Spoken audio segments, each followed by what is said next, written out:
Assalamualaikum, ketemu lagi dengan ide usaha 2000. Hadir menggunakan satu buah display ya pada bagian untuk mengontrol tegangan input dan outputnya. Modul ini sedikit menarik menurut saya ya, daripada versi sebelumnya ya yang tanpa display. Secara bentuk fisik modul ini hanya seperti ini ya, bisa dilihat.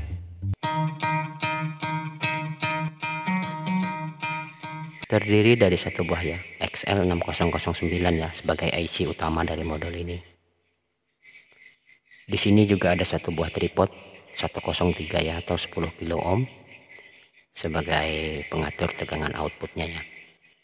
Nah, di sini ada satu buah tombol, namun tombol ini bukan untuk mengatur output tegangan pada modul ini ya. Tombol ini berfungsi untuk berpindah mode ya, untuk mengukur tegangan input atau outputnya. Saat kita tekan sekali maka dia akan mengukur pada bagian, menampilkan tegangan pada bagian inputnya, dan kita tekan sekali lagi dia akan menampilkan tegangan pada bagian outputnya.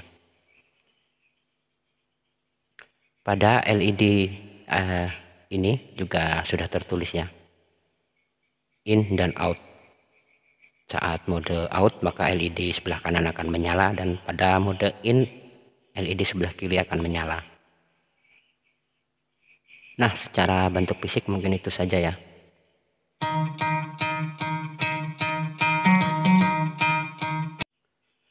Input tegangan modul ini 4,3 volt sampai dengan 32 volt DC.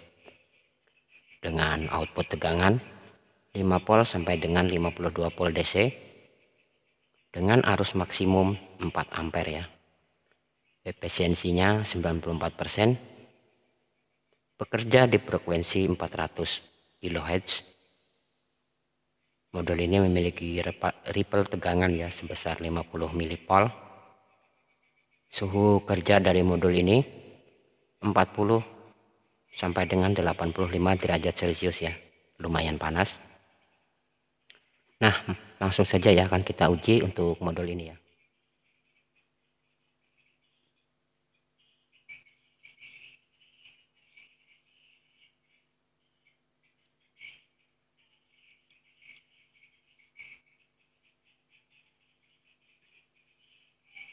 Nah, untuk tegangan input dan outputnya tertulis jelas ya sob, jadi jangan sampai terbalik ya untuk polaritasnya.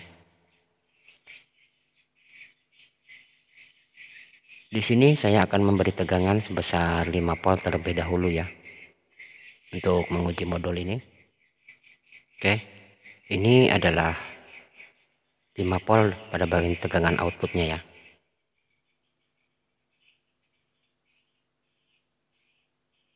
Nah, modul ini pada mode out ya sob, bisa dilihat 5 volt, dan ternyata pada bagian outputnya memang terukur 5 volt ya.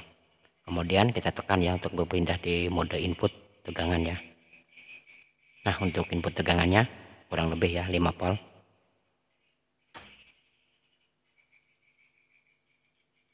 Kemudian akan kita putar ya untuk menyeting tegangan dari modul ini ya. Kita akan uji ya hingga tegangan berapakah modul ini ya, apakah sesuai dengan deskripsi yang ditulis oleh si penjual ya.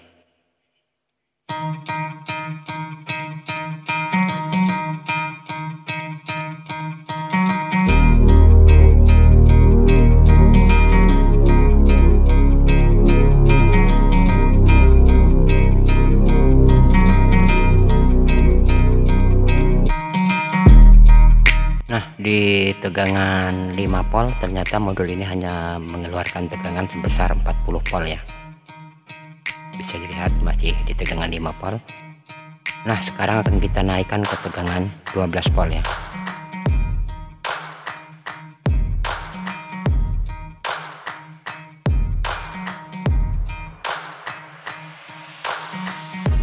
Oke.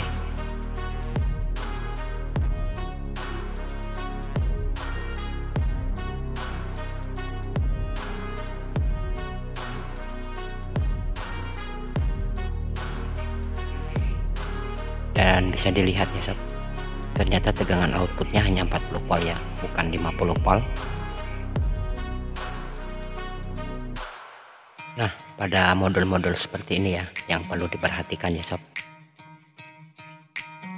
Untuk tegangan input harus lebih kecil daripada tegangan outputnya ya, karena jika lebih besar tegangan input ada kemungkinan modul akan rusak ya. Jadi itu perlu diperhatikan ya.